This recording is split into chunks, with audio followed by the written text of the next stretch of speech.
sanggup bangkitkan pengharapanku.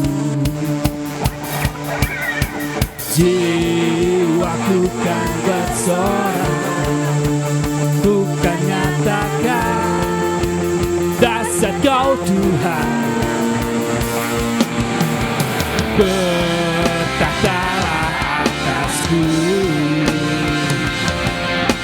ku mau hidup bagimu. Tuhan Kau berkuasa, setia selamanya. Bangkit rohmu dan imanku.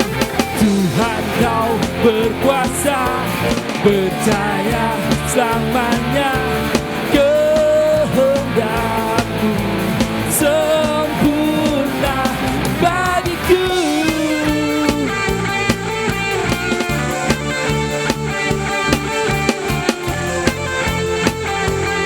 Kita nyanyikan dari awal lagi ya.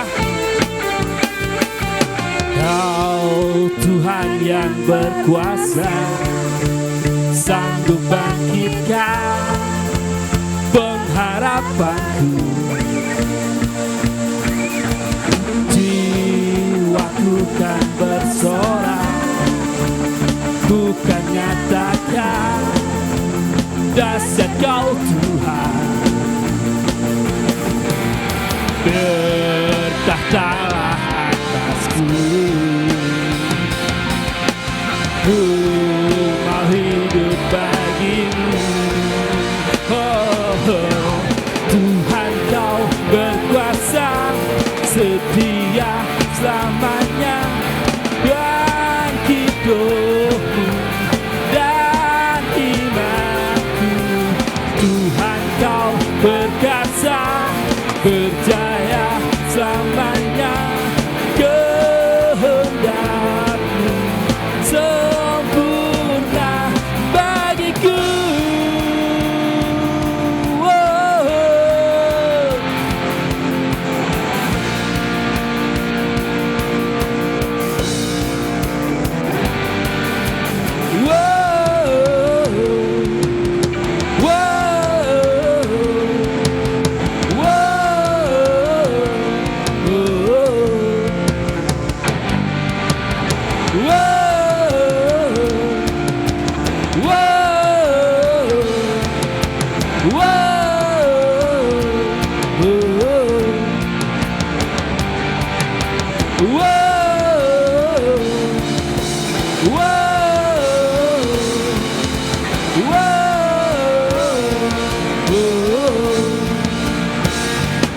Musik puji Tuhan.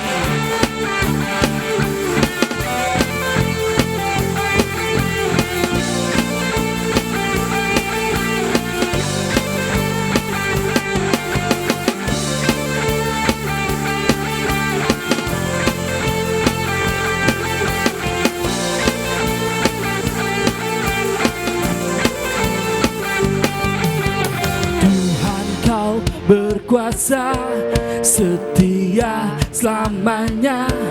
Bangkit rohku dan imanku. Tuhan Kau berkuasa, setia selamanya. Kehendakmu sempurna. Tuhan Kau berkuasa, setia selamanya. Bangkit rohmu dan imanku. Tuhan Kau berkuasa, percaya selamanya. Kehendakmu sempurna bagiku.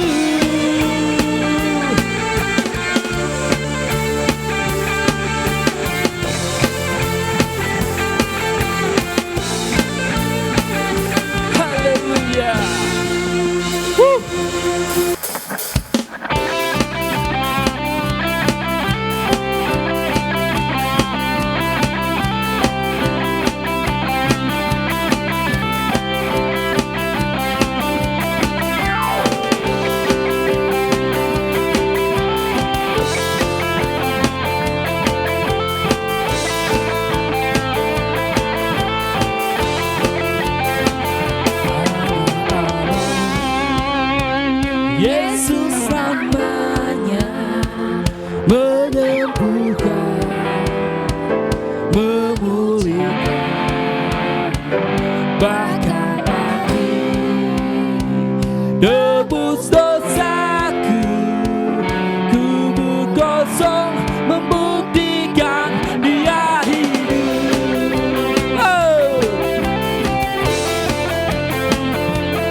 Yesus.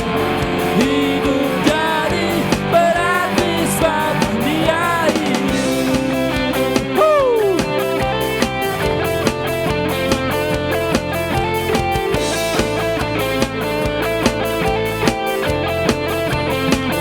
Anak-anak Yesus namanya menyembuhkan, memujikan, bahkan mati tebus dosaku, kubur kosong membuktikan Dia hidup.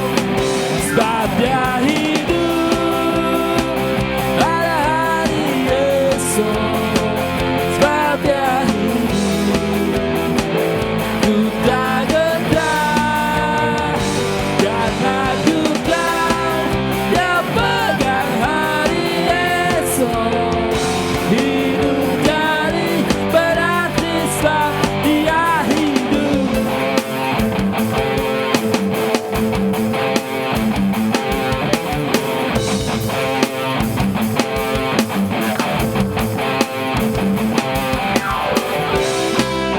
Sebab Dia hidup, kita masih di sini, amin. Dia sudah relakan nyawanya untuk ditebus, amin.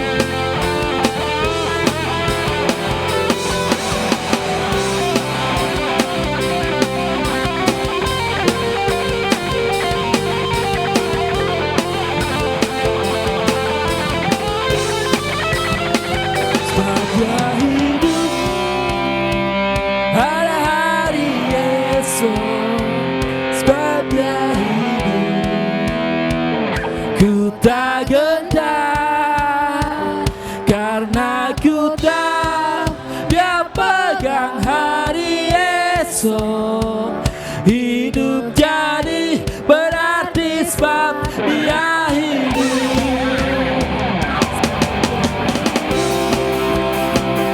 Ada hari esok, sebab Dia hidup, ku tak gentar, karena ku tahu Dia pegang hari esok. Hidup jadi berarti sebab Dia hidup, karena ku tahu Dia pegang hari esok. Hidup jadi berarti sebab Dia hidup, karena ku tahu Dia pegang hari esok. Hidup jadi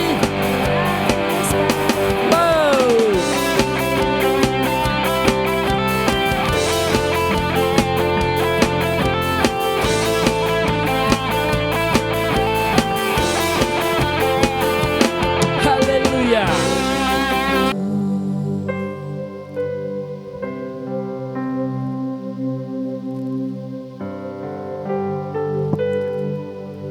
Meskipun Tuhan tak menolongku,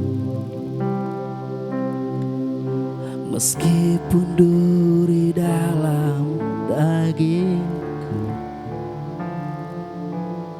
ku tetap memilih untuk percaya dan mengucap syukur. Oh, meskipun doaku tak terjawab, meskipun hatiku habis lenyap, ku tetap memilih untuk percaya dan mengucap syukur. Berkali-kali Kau menolong, berkali-kali Kau kuatkan dalam rasa sakit. Engkau ada, Yesus setia.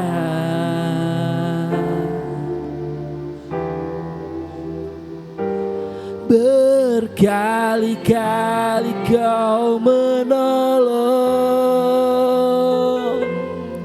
berkali-kali Kau kuatkan.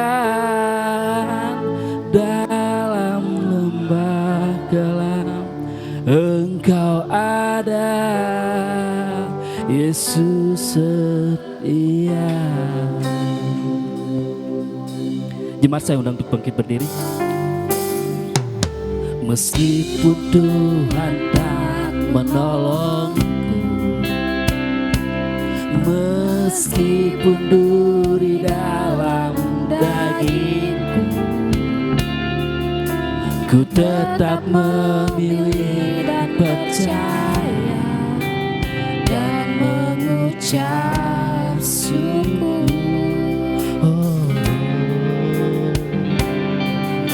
Meskipun doaku tak terjawab, meskipun hatiku habis lelah,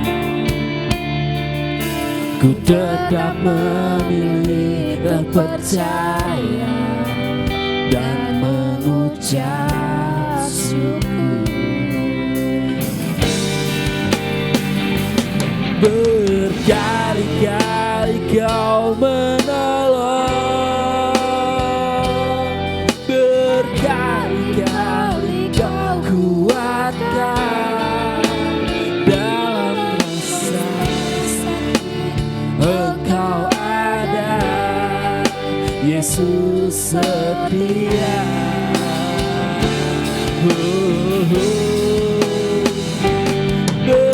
Berkali-kali Kau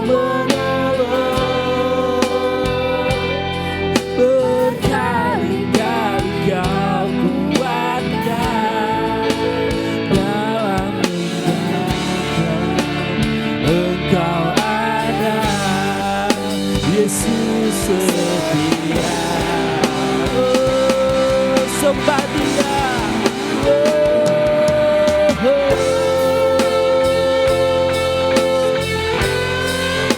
Kau Tuhan yang setia. Haleluya Tuhan, terima kasih.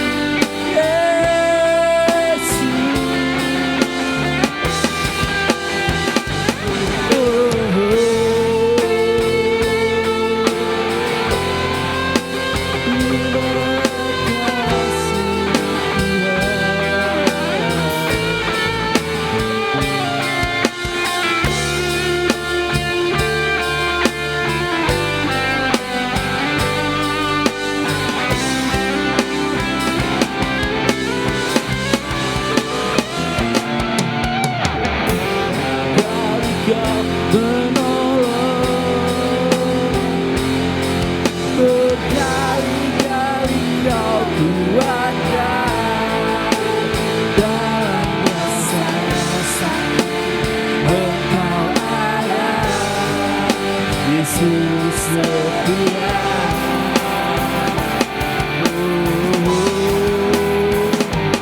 Berkali-kali Kau menolong, berkali-kali Kau kuatkan. Dalam Engkau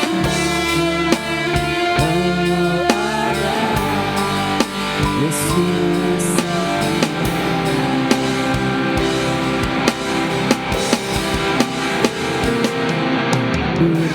Berkali-kali Kau menolong, berkali-kali Kau kuatkan. Dalam rasa sakit Engkau ada, Yesus setia.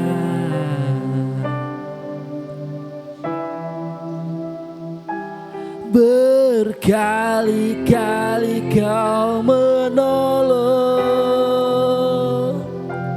berkali-kali Kau kuatkan. Dalam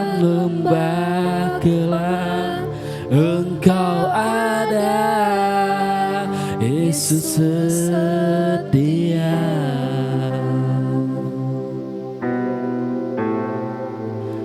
Dalam lembah gelap Engkau ada, Yesus setia.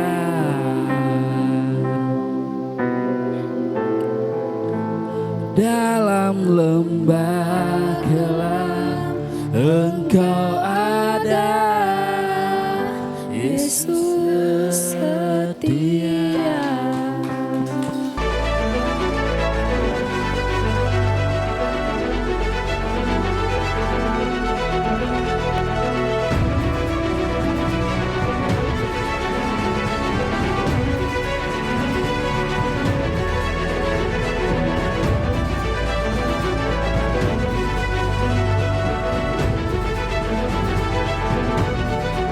Haleluya.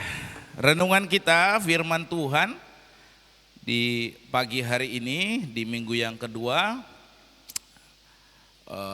judulnya adalah The Power of Love and Humility, kekuatan kasih dan juga kerendahan hati.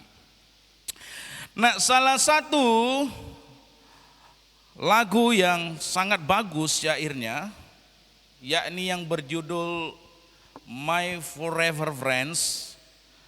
Lagu ini digubah oleh seorang yang bernama Charlie Lansbrook, ya.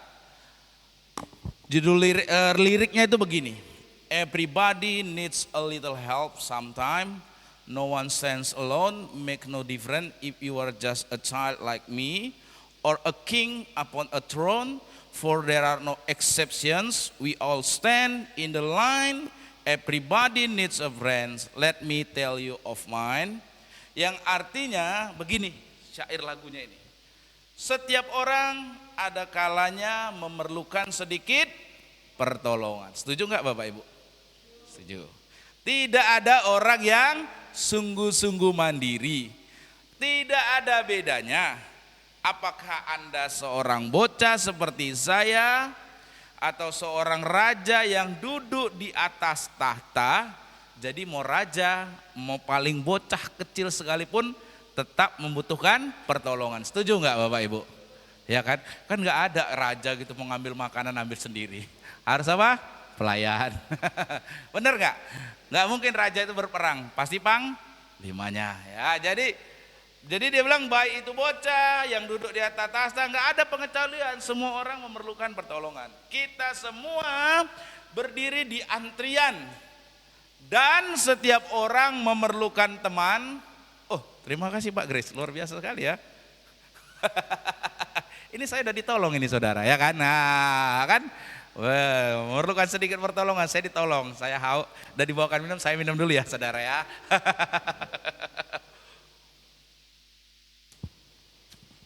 Ya, terima kasih sudah menolong saya Pak Grace ya. Ini pas sekali temanya sedang kasih dan kerendahan hati, pertolongan. Nah, ini benar ya. Ya, setiap orang memerlukan teman dan izinkan saya bercerita tentang teman saya. Nah, Bapak Ibu saudara-saudari, nah selanjutnya dalam syair lagu ini si Charlie itu bercerita tentang temannya. Temannya ini adalah seorang pribadi yang sangat setia. Walaupun ada kalanya si Charlie ini mengecewakan, tetapi temannya ini selalu menerima dan menganggapnya sebagai seorang sahabat. Itu sebabnya judul lagunya ini dikasih judul My Friends Forever, temanku yang setia untuk selamanya. Nah, yang menarik di akhir lagunya ini, ya, tentu saja lagunya ini bukan lagu rohani yang dinyanyikan di gereja, saudara ya. Ini lagu country. Nanti saudara buka aja di YouTube, My Friends Forever, ya, Charlie Lansbrook ini ya. Ini bukan lagu rohani yang dinyanyikan seperti kita nyanyi ibadah. Akan tetapi di akhir syair lagu ini, Charlie Lansbrook itu menjelaskan tentang siapa temannya tadi. Di dalam syair lagu berikutnya begini. If you still don't know the one I'm talking of, I think it's time you knew long ago and far away upon a cross, my friends died for you. Jika Anda masih belum tahu siapakah yang saya bicarakan, saya pikir sudah saatnya Anda untuk mengetahuinya. Dahulu kala, nun jauh di sana, pada kayu salib, sahabatku mati untukmu. Kira-kira setelah demikian penjelasannya di akhir lagu, saudara tahu siapa temannya? Kurang semangat. Siapa tahu teman? Siapa saudara teman? Iya. Tentu saudara tahu bahwa yang dimaksudkan si Charlie ini, teman sejatinya itu, teman untuk selamanya itu adalah Yesus. Nah Bapak Ibu Saudara-saudari, lagunya sangat indah sekali ya, sangat indah, sangat menyentuh hati. Khususnya kalimat ini tadi ya saudara ya. Everybody needs a little help sometime. Everybody needs a friend. Setiap orang ada kalanya memerlukan sedikit pertolongan, dan setiap orang memerlukan. Bisa nggak dibantah fakta ini saudara? Siapa di sini yang nggak membutuhkan pertolongan? Boleh lambaikan tangannya? Adakah di antara saudara yang tidak memerlukan teman? Boleh lambaikan tangannya? Ada. Setiap kita memerlukan pertolongan. Setiap kita memerlukan teman. Nah, kalimat tersebut ini tentu saja membawa pertanyaan, kalau kita memerlukan pertolongan, teman atau orang yang bagaimana yang paling pertama saudara harapkan untuk mengulurkan bantuan bagi Anda? Kira-kira, kalau Anda perlu pertolongan, orang yang seperti apa yang saudara harapkan mengulurkan bantuan kepada Anda? Umumnya orang berharap kepada orang yang mampu, betul? Orang yang berpengaruh, betul? Orang yang pintar, atau orang yang kaya. Benar gak sih? Harapan yang ya wajar-wajar, masuk akal. Tapi seringkali ini tidak tepat sasaran. Atau salah sasaran. Mengapa? Karena tidak semua orang yang mampu atau ability itu akan bersedia untuk menolong atau willingness. Enggak semua orang yang mampu, orang yang kaya, orang yang pintar, orang yang berpengaruh mau menolong. Betul enggak sih? Bukan dia tidak mampu, bukan dia tidak kaya, bukan dia tidak punya harta, tapi seringkali tidak bersedia. Amin. Benar tidak? Benar kan? Berapa banyak kita lihat, pelit kali itu orang, palan kaya loh. Benar gak sih? Kenapa? Karena kita menganggap dia mampu. Cuma dia seringkali tidak punya kerelaan atau kesediaan untuk menolong. Sehingga seringkali kita bilang, kau banyak uang, pelit kali.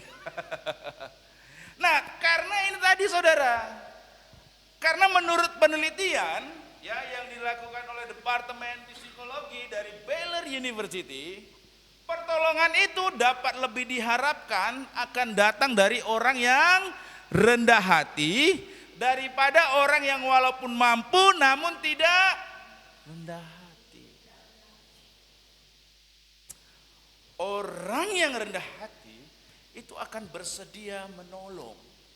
Tapi orang yang tinggi hati atau sombong,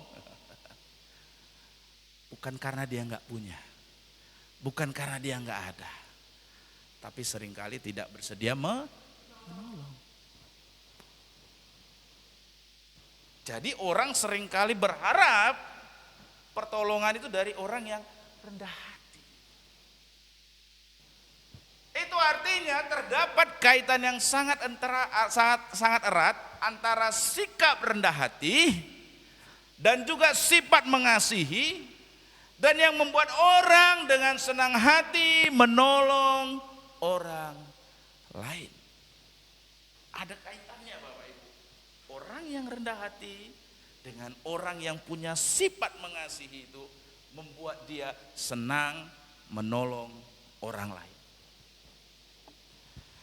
Nah, Bapak Ibu Saudara-saudari, tentang hal ini ya diungkapkan oleh Teresa Avila bahwa tentang antara kasih dan kerendahan hati itu berjalan seiring. Ya, seorang biarawati yang sangat terkenal.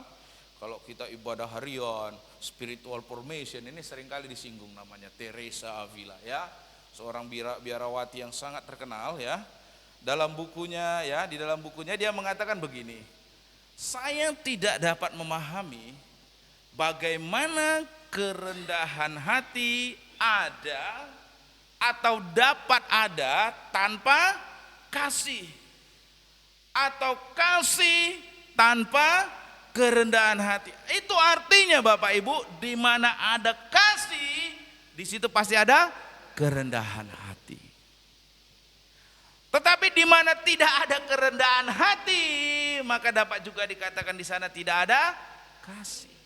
Jadi keduanya ini berjalan seiring, antara kasih dan kerendahan hati. Itu sebabnya seperti penelitian tadi Departemen Psikologi dari Baylor University. Ya, orang itu berharap pada orang yang rendah hati. Ya kan saudara? Karena orang yang rendah hati ini pasti bersedia untuk menolong.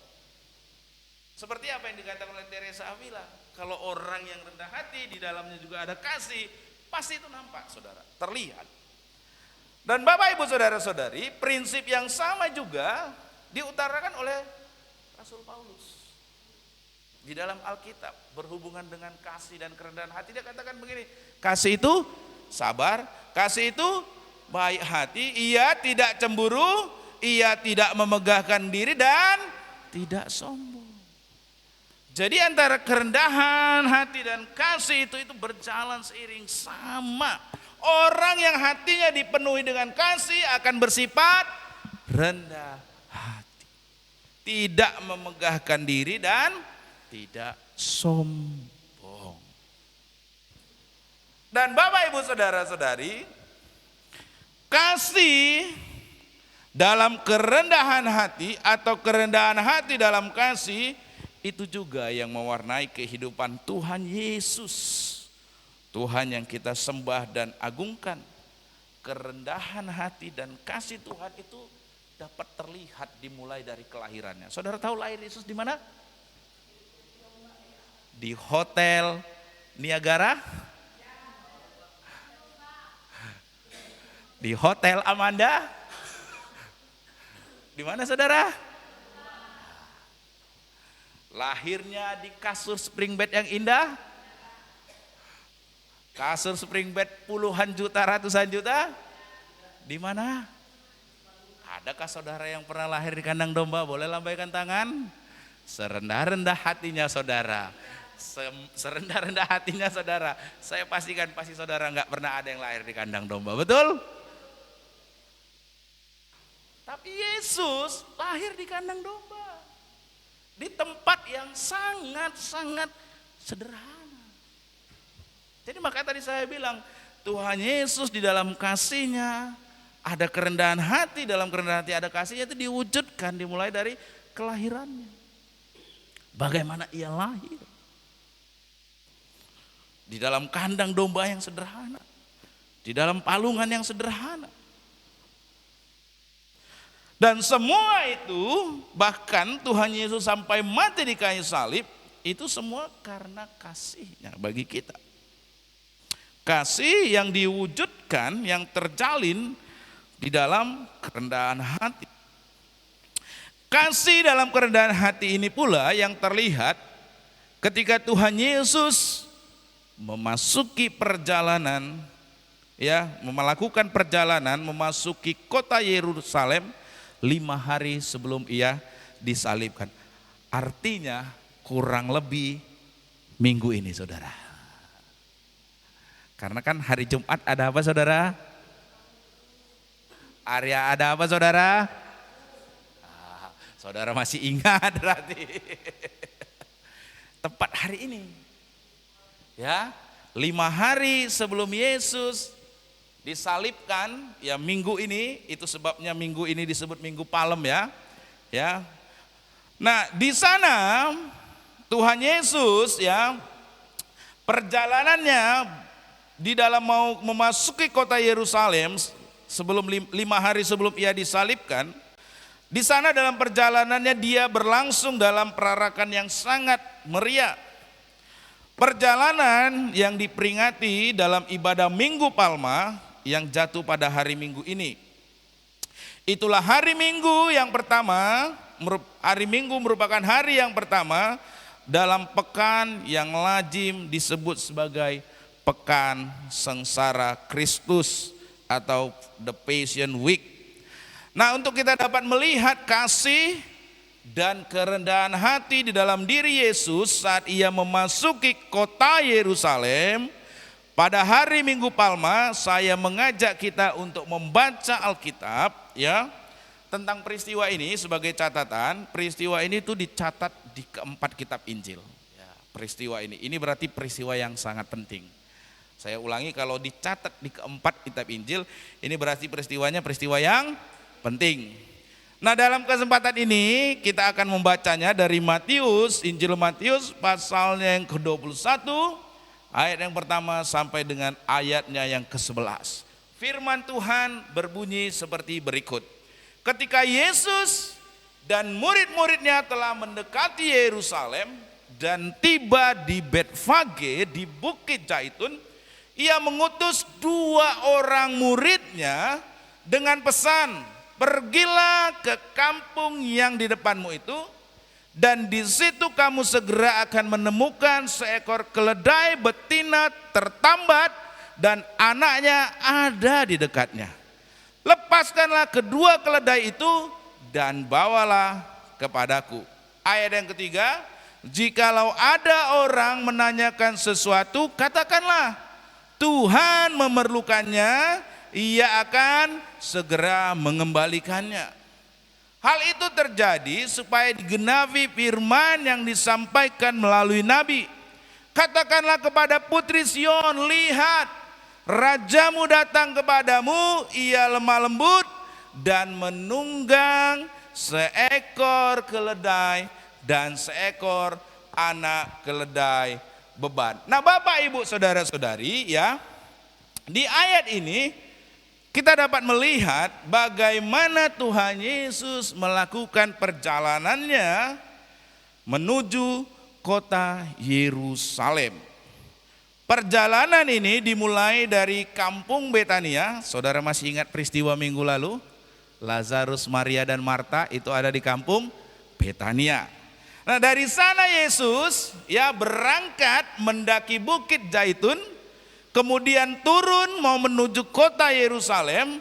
Sebelum sampai kota Yerusalem melewati dulu sebuah kampung kecil, nah, yang bernama Betfage. Betfage itu jaraknya kurang lebih 3 km saja dari kota Yerusalem. Selanjutnya Tuhan Yesus di situ menyuruh ya kan 2 orang muridnya pergi dahulu. Kalian duluan lah ke kampung Betfage itu. Nah, di sana nanti ada keledai, kalian ambil, bilang Tuhan pinjam. Pertanyaannya, kenapa Tuhan Yesus kok pinjam keledai? Apakah Tuhan Yesus sudah capek kali ini? Aduh, capean ini jalan ini. Pinjam dulu keledai ya di kampung yang depan sana Betfage. Kalian duluan pergi pinjam. Tuhan bilang Tuhan pinjam. Kenapa Tuhan Yesus pinjam keledainya? Kalau secara ukuran manusia, nanti Bu Ani yang pernah ke Yerusalem bisa konfirmasi, atau siapa yang pernah ke Yerusalem. Ya, kalau menurut perjalanan manusia 3 km itu hanya bisa ditempuh dengan berjalan kaki kurang lebih setengah jam saja. Artinya jarak itu jarak yang dekat. Jadi Tuhan Yesus di sini menyuruh 2 muridnya untuk duluan mendahului untuk bawa keledai supaya Tuhan naik keledai, bukan karena Tuhan Yesus kelelahan. Bukan karena Tuhan Yesus kecapean sehingga dia perlu naik keledai. Enggak, saudara. Karena jaraknya itu hanya 3 km. Apa sebabnya? Kenapa? Karena Tuhan Yesus ingin menggenapi apa yang dinubuatkan. Sekali lagi, kenapa Tuhan Yesus naik keledai? Karena Tuhan Yesus ingin menggenapi nubuatan. Itu yang dicatat di ayat 4 dan 5. Dikatakan begini, hal itu terjadi supaya digenapi firman yang disampaikan melalui nabi. Artinya Yesus menunggangi keledai itu menggenapkan nubuatan. Nubuatan dari mana? Nanti saudara baca di rumah. Zakaria pasal 9 ayatnya yang ke-9. Amin. Amin saudara. Tuhan Yesus menggenapi nubuatan yang disampaikan oleh Nabi Zakaria yang hidup kurang lebih 500 tahun yang lampau. Di dalam Zakaria di situ dijelaskan bagaimana nanti seorang yang namanya Mesias itu sebelum penyalipannya dan sebelum kedatangannya itu dinubuatkan di sana.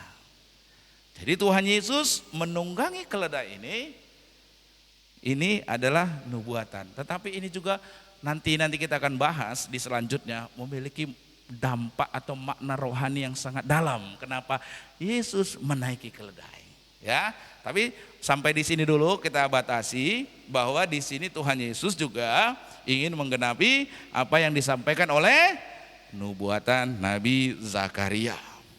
Nah, selanjutnya di dalam Matius pasal 21 ayat 6 sampai di 11, di situ ditulis ketika Tuhan Yesus memasuki kota Yerusalem dengan menunggang keledai pinjaman tadi, penduduk Yerusalem itu di sana bersemangat kali menyambut kedatangan Yesus. Mereka dari belakang, dari depan sambil bersorak-sorai, mereka melambai-lambaikan daun palem, ya kan? Itu sebabnya hari Yesus memasuki kota Yerusalem ini dalam tradisi gereja juga disebut sebagai Minggu Palma atau Palmarum. Nah, selain itu di ayat-ayat ini juga dicatat bagaimana penduduk Yerusalem menyambut kedatangan Yesus dengan juga menghamparkan pakaian dan ranting-ranting di jalan. Satu arakan yang sangat meriah dan yang merupakan penggenapan dari nubuatan dalam Zakaria pasal 9 ayat 9. Nah, dengan memperhatikan peristiwa ini dan menelaah nubuatan yang disampaikan Nabi Zakaria, dari sini kita dapat mengetahui seperti apa sifat-sifat yang mulia dari Tuhan kita Yesus Kristus. Sifat-sifatnya yang menjamin bahwa kalau kita mengharapkan pertolongan kepadanya, tidak akan berakhir dalam kekecewaan. Mengapa? Karena sifat-sifat Kristus itu yang pertama adalah Tuhan Yesus adalah pribadi yang maha kuasa. Jadi kalau saudara mengharapkan pertolongan kepada Tuhan Yesus, saudara tidak akan kecewa. Kenapa? Karena Yesus dia adalah pribadi yang maha kuasa. Katakan kanan kiri saudara, Tuhan adalah pribadi yang maha kuasa. Kemahakuasaan Tuhan tersebut dicatat. Ya, di dalam Zakaria pasal 9 ayat 9 dikatakan begini. Bersorak-soraklah dengan nyaring, hai putri Sion. Bersorak-soraklah, hai putri Yerusalem. Lihat, rajamu datang kepadamu, ia adil. Ia adil dan apa saudara? Dan jaya. Di dalam terjemahan bahasa Inggris, ya, nubuatan dari Nabi Zakaria ini yang menggambarkan Mesias tadi yang dicatat dalam Matius pasal 21 tadi. Dikatakan begini dalam terjemahan New King James Version. See, your king comes to you righteous and victorious. Dikatakan di sana, lihat, itu rajamu datang kepadamu, ia adil dan berkemenangan. Yesus Kristus adalah sang raja yang jaya, victorious atau berkemenangan. Artinya dia adalah pribadi yang maha kuasa dan kuasanya tidak terbatas. Saudara masih ingat 1 bulan yang lalu tentang kemahakuasaan Kristus? Saudara masih ingat apa saja yang Yesus lakukan? Halo. Aduh, baru di sepanjang bulan lalu dipelajari tentang kemahakuasaan Kristus. Masih ingat apa saja yang Yesus lakukan? Meredakan badai. Saudara bisa redakan badai? Mengusir roh-roh jahat. Betul? Yang kemudian apa lagi saudara? Apa saudara? Membangkitkan orang yang mati. Menyembuhkan wanita yang mengalami. Saudara lihat di mana Tuhan Yesus hadir. Di sana ada kuasa dan di sana juga ada kemenangan. Amin. Amin saudara. Ya itu rajamu itu, Yesus itu datang ya. Ia hadir dan berkemenangan karena dia adalah pribadi yang berkuasa. Atas alam dia berkuasa, atas kematian maut dia berkuasa, atas roh-roh jahat dia berkuasa, atas sakit penyakit dia berkuasa. Amin. Saudara lihat Kristus Yesus Tuhan kita.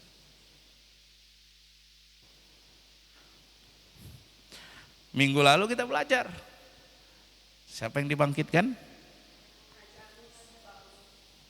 Semua orang pada sedih. Semua orang pada menangis. Tetapi tangisan mereka Tuhan ubah menjadi sukacita. Karena Lazarus yang mati banyak lagi cerita bagaimana Tuhan Yesus mencelikkan mata orang yang buta, betul? Kalau kita baca Injil, kita dapat melihat bagaimana kuasa Yesus. Bagaimana ia berkuasa, ia berkemenangan. Bapak Ibu saudara-saudari, semua itu menunjukkan kuasanya. Kuasa Tuhan yang tidak berterbatas. Dan kuasa Tuhan bukan hanya terjadi di masa lampau, amin. Tapi juga dapat terjadi dalam kehidupan kita sekarang ini, amin. Saudara percaya? Tuhan Yesus tidak berubah. Dulu, sekarang.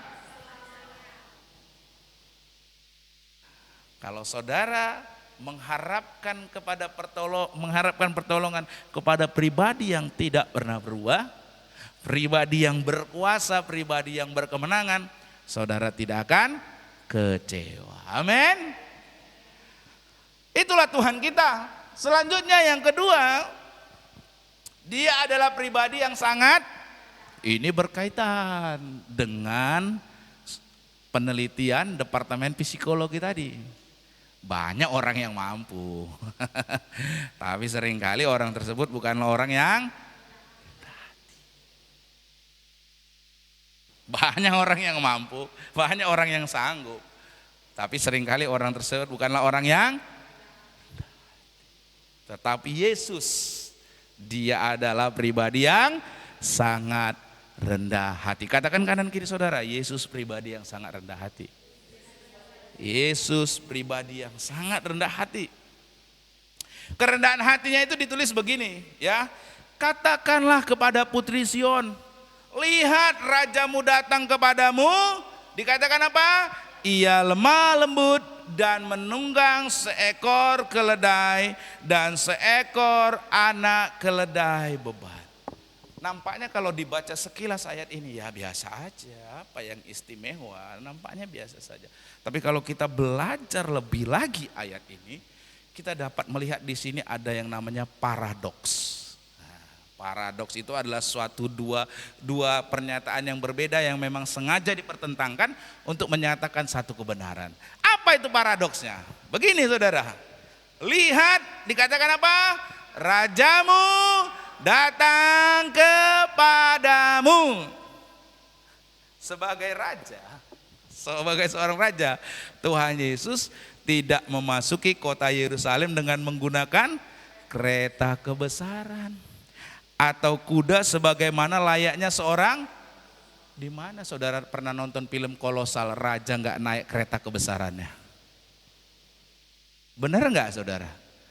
Sebagai seorang raja, nggak usah jauh-jauh deh zaman sekarang. Pernah nggak lihat pejabat naik sepeda motor Honda Beat? Nggak mungkin saudara. Pejabat pasti naik apa? Pajero. Platnya apa? B. Kenapa? Itu menunjukkan siapa dirinya. Yesus, Raja, naik apa? Keledainya minjam lagi, saudara. Bukan punya sendiri. Keledainya ini minjam. Coba saudara lihat. Di sini paradoks sekali, saudara. Seorang raja yang harusnya, pertanyaan saya, Yesus mampu nggak naik kereta dengan kemegahannya segala macam? Mampu nggak, saudara? Mampu. Tapi dia tidak menggunakan itu. Dia tidak naik dengan kereta kebesaran sebagaimana seorang raja, tapi dia menunggangi seekor keledai. Dan keledainya pun keledai pinjaman.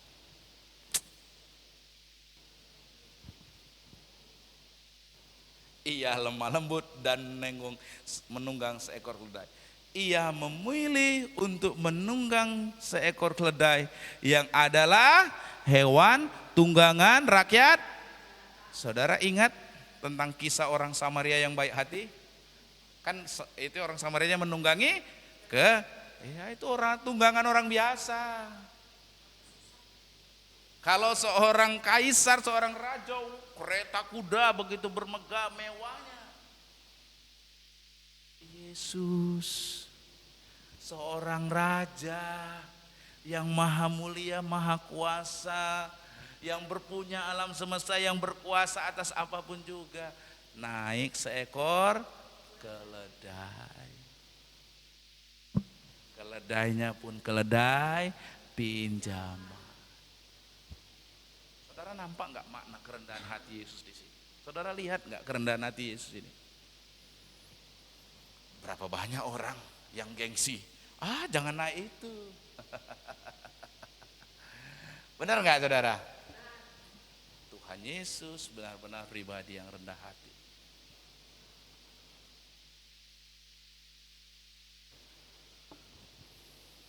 Bapak Ibu saudara-saudari, ya, kita bersyukur kalau Tuhan Yesus itu adalah pribadi yang rendah hati.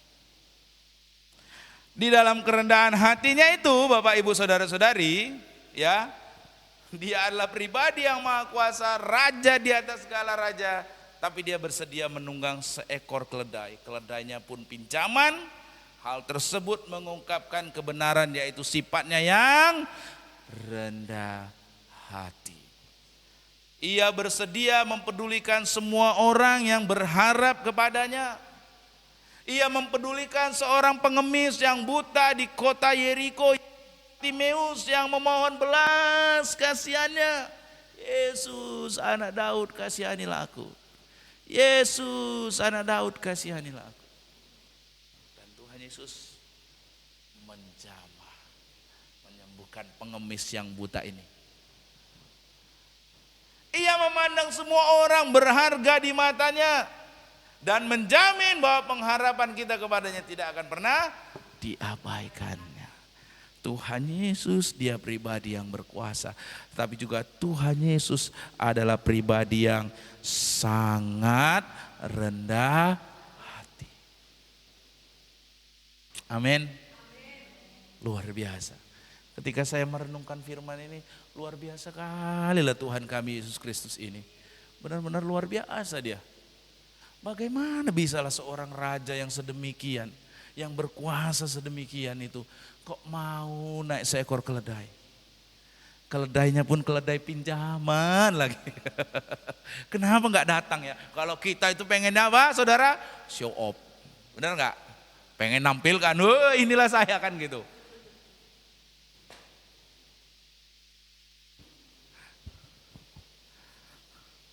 Yang ketiga, kenapa kita kalau berpengharapan kepada Tuhan Yesus tidak akan pernah mengecewakan? Selain dia adalah pribadi yang berkuasa, yang berkemenangan, pribadi yang rendah hati, tapi dia juga adalah pribadi yang kasihnya tidak terbatas. Ingat, kerendahan hati dan kasih itu berjalan seiring. Amin. Yesus dalam kerendahan hatinya dia naik seekor keledai, ya. Dalam kelahirannya tadi sudah saya jelaskan, lahir di palungan, di kandang domba. Tuhan Yesus tidak pernah sedikit pun menunjukkan kesombongan atau kemegahan dirinya yang luar biasa, saudara. Nah, yang ketiga, dia Allah pribadi yang kasihnya tidak terbatas. Ketika Tuhan Yesus memasuki kota Yerusalem di Minggu Palma, itu menunjukkan kuasa kasihnya yang tidak terbatas. Sebelum Tuhan Yesus melakukan perjalanan tersebut ke Yerusalem tersebut, Tuhan sudah tahu apa yang bakalan terjadi di kota Yerusalem tersebut. Apa yang akan ia alami di kota Yerusalem tersebut. Dia sudah tahu kalau ia akan mengalami penderitaan. Dia sudah tahu bahwa ia akan mati disalibkan. Ya, hal tersebut Tuhan Yesus utarakan di dalam Matius pasal 20 ayat 17 sampai 19, ya, dicatat di sana begini. Tuhan Yesus sudah sampaikan sebelum Matius 21 yang kita baca tadi. Ya, Tuhan Yesus sudah sampaikan duluan di dalam Matius 20 ayat 17 19 tadi. Dia katakan begini, ketika Yesus dalam perjalanan ke Yerusalem, ia memanggil ke-12 muridnya tersendiri dan berkata kepada mereka di tengah jalan, sekarang kita pergi ke Yerusalem dan anak manusia akan diserahkan kepada imam-imam kepala dan ahli-ahli Taurat, dan mereka akan menjatuhi hukuman mati kepadanya. Mereka akan menyerahkan dia kepada bangsa-bangsa lain supaya ia diolok-olok, dicambuk dan disalibkan, tetapi pada hari ketiga ia akan. Saudara lihat enggak sih? Sebelum sampai ke kota Yerusalem, Yesus sudah tahu apa yang bakalan terjadi dengan dirinya. Tetapi Tuhan Yesus tetap memutuskan untuk pergi ke Yerusalem.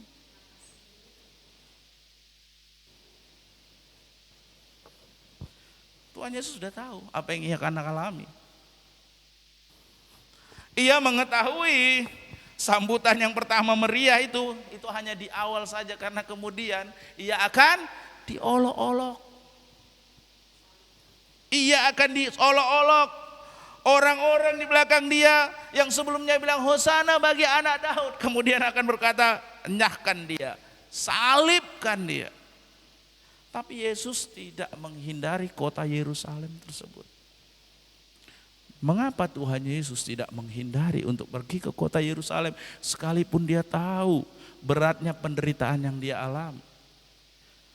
Karena sederhana. Yohanes 3:16, karena begitu besar kasih Allah akan dunia ini. Ya. Melainkan karena kasihnya yang begitu besar bagi umat manusia. Sederhana saudara, itu saudara jawabannya. Dan kasih Tuhan yang begitu besar itulah yang juga diutarakan dalam Efesus pasal 5 ayat 2. Ya. Hiduplah di dalam kasih sebagaimana Kristus Yesus juga telah mengasihi kamu dan telah menyerahkan dirinya untuk kita sebagai persembahan dan korban yang harum bagi Allah. Bapak, Ibu, Saudara, Saudari, kasih Kristus ya yang rela berkorban. Kasih Kristus di dalam kerelaannya untuk berkorban ini juga yang menginspirasi seorang yang bernama Dietrich Bonhoeffer. Ini kalau saya dengar nama Dietrich Bonhoeffer ini saya selalu merinding, Saudara. Ini benar-benar luar biasa ini pribadi ini ya, Saudara. Saya kalau dengar nama Dietrich Bonhoeffer nih saya selalu merasakan goosebump ya, bilangnya merinding saudara dengan orang ini. Dia adalah seorang hamba Tuhan dan seorang teolog yang juga sangat terkenal di Jerman. Dietrich Bonhoeffer ini adalah orang yang menentang kekejaman pemerintah Nazi Jerman yang berada saat itu di bawah kepemimpinan Adolf Hitler ya. Nah, karena merasa khawatir akan keselamatan Dietrich Bonhoeffer yang terus-menerus diancam oleh pemerintah Nazi karena dia mengecam pemerintahan Nazi waktu itu, Maka pada tahun 1939 rekan-rekannya di Amerika Serikat mengundang Bonhoeffer untuk pergi ke New York. Udah kau tinggal di New York aja ya, supaya aman dari kejaran Adolf Hitler, ya, pemimpin Nazi pada waktu itu. Biar aja nanti, Bu, ya. Nah, selama berada di kota New York tersebut, Bonhoeffer merasa bahwa karena dia sebagai seorang gembala jemaat, ia tetap harus kembali ke Jerman untuk mendampingi umat Tuhan di sana. Walaupun rekan-rekannya termasuk si Reinhold Niebuhr, ya, ini teolog yang sangat terkenal juga, desak, jangan, supaya kamu tetap tinggal di Amerika aja, jangan kembali ke Jerman. Tapi ya, si Dietrich Bonhoeffer ini, ya, dia tetap ingin kembali ke Jerman. Ia menulis surat kepada Niebuhr, ya, dan berkata begini, I have come to the conclusion that I made a mistake in coming to America this time. I must live through this difficult period in our national history along with the people of Germany. Dia katakan begini, saya telah sampai kepada kesimpulan bahwa saya telah membuat kekeliruan dengan datang ke Amerika kali ini. Saya harus menjalani masa sukar dalam sejarah nasional kami bersama dengan rakyat Jerman. Akhirnya dia pulang kembali ke Jerman. Sesudah 6 minggu ia berada di Amerika, ia kembali ke Jerman. Tak lama kemudian ia ditangkap oleh pemerintah Nazi Jerman dan akhirnya dijatuhi hukuman mati. Pada tanggal 9 April tahun 1945, Dietrich Bonhoeffer dijatuhi hukuman mati, dan 3 minggu sebelum Hitler juga membunuh dirinya sendiri. Dia mati, saudara. Tindakan Bonhoeffer tadi merupakan cerminan dari buku yang ditulisnya yang sangat terkenal. Ini bolak-balik saya disuruh baca ini buku ini. Bukunya The Cost of Discipleship. Dia bilang begini, when Christ calls a man, he bids him come and die. Ketika Kristus memanggil seseorang, ia mengundang orang itu untuk datang dan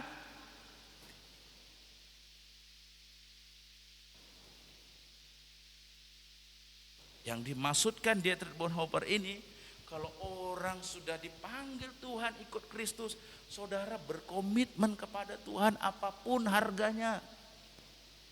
Apapun harganya.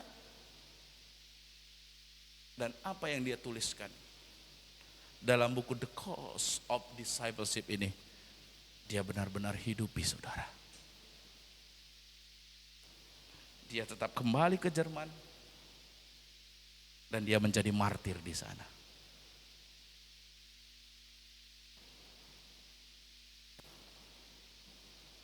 Ini kemuliaan bagi Tuhan. Amin. Amin, saudara. Saudara, Tuhan nggak peduli engkau kaya gimana pun. Tuhan nggak peduli engkau pintar gimana pun. Tuhan nggak peduli, yang Tuhan pedulikan kalau engkau hidup bagi Dia. Kaya pun engkau, pintar pun engkau, punya dunia ini pun engkau, tak ada artinya bagi Tuhan kalau engkau tidak hidup bagi Dia. Orang dunia ini kalaupun Anda miliki, Anda tinggalkan. Mau seberapa banyak harta Anda kumpulkan? Mau seberapa banyak? Kumpulkanlah. Berapa banyak yang bisa Anda bawa?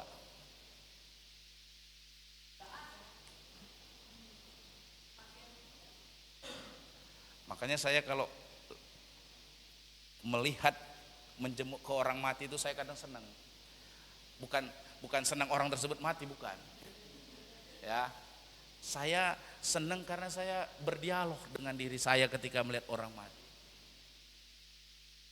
Saya lihat orang mati, semua yang ia kerjakan dalam hidupnya di sini rupanya berujung. Ya kan? Di sininya ujungnya rupanya. Mau sehebat apapun dia, Saya pernah menghadiri pemakaman gitu ya. Oh, ini orang hebat lah, orang berpengaruh lah, yang datang pun orang-orang hebat gitu. Saya lihat juga ujung-ujungnya di mana saudara? Dengan tubuh kurus kering. Kalau ujungnya kita mati, kenapa kita nggak mau hidup bagi Kristus? Amin. Amin saudara. Karena ujungnya pun kita akan mati. Satu kepastian. Makanya sebelum kita menjadi dalam tanda kutip pada akhirnya kita mati, marilah hidup bagi Kristus. Amin. Dan bayar harga apapun harganya.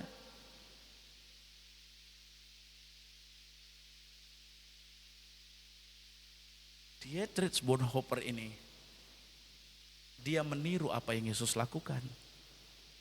Yesus sudah tahu di kota Yerusalem nanti ada sama kayak Bonhoeffer. Dia tahu kalau dia pulang ke Jerman dia akan mati. Tapi baik Yesus, baik Bonhoeffer, ya sama-sama Bonhoeffer meniru meneladani apa yang Yesus lakukan, tetap menggenapi apa yang merupakan rencana dari Allah.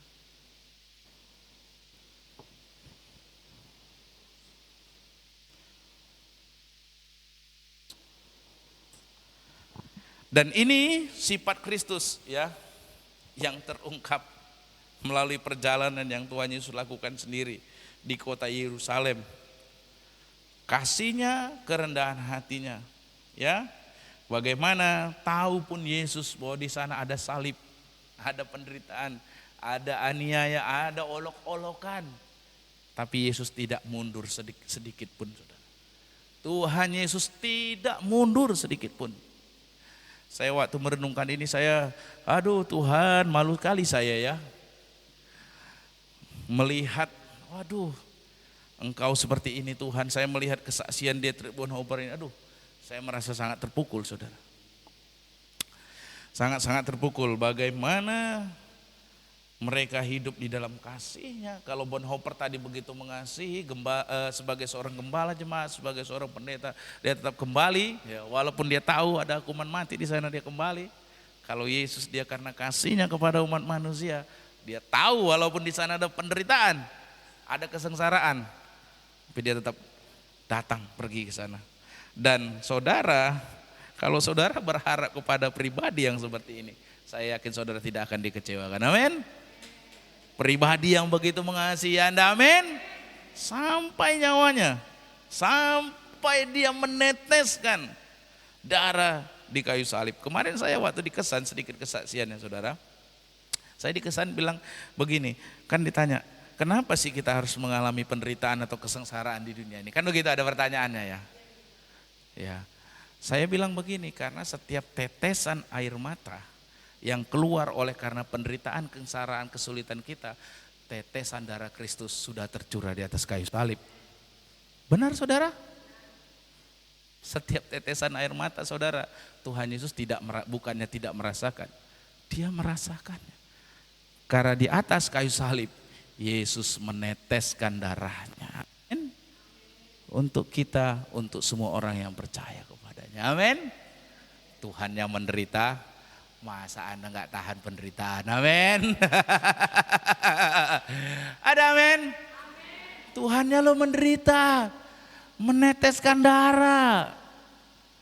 Masa baru tetesan air mata udah nggak sanggup? Amin saudara. Amin.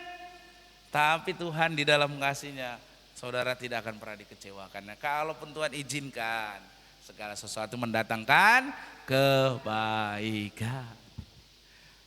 Ya, kasih dalam kerendahan hati tersebut juga dalam diri Tuhan Yesus berpuncak dalam pengorbanannya sampai mati di kayu salib. Pengorbanan Kristuslah yang membebaskan kita dari kuasa dosa dan hukuman dosa, serta menghapus masa lampau kita yang kelam dan membentangkan masa depan yang indah, yang baru seperti yang Tuhan rencanakan. Ada amin. Ini kasih Tuhan, kasih yang disertai dengan kerendahan hati. Amin. Tuhan itu berkuasa ya, tapi Tuhan juga adalah pribadi yang rendah hati. Amin. Tuhan juga adalah pribadi yang penuh dengan kasih. Sekalipun ia tahu penderitaan ada di depan, kesengsaraan ada di depan, tapi dalam kasihnya ia tetap melakukannya. Ia kerjakan terus sampai ia mati di kayu.